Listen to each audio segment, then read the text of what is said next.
जाने हम ये अंतर्यामी शीश झुका गुण का शीश झुका गुण का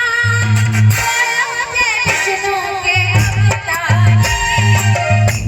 और जिनको जिनको ये भजन आनंद आए, जिनको सुन के आनंद आए, एक उठाइए सीधे सीधे हाथ ऊपर साढ़े आसमान की तरफ, एक उठाइए सीधे ऊपर, पीछे से आप लोग ये दोनों हाथ भाई, दोनों हाथ उठा लो, दोनों उठा लो, कोई कष्ट नहीं है, अपना खुद का हाथ है ना। जिनका हाथ नीचे रहेगा उनको समझोगे बगल वाले के पॉकेट में हाथ डाल रहे हैं।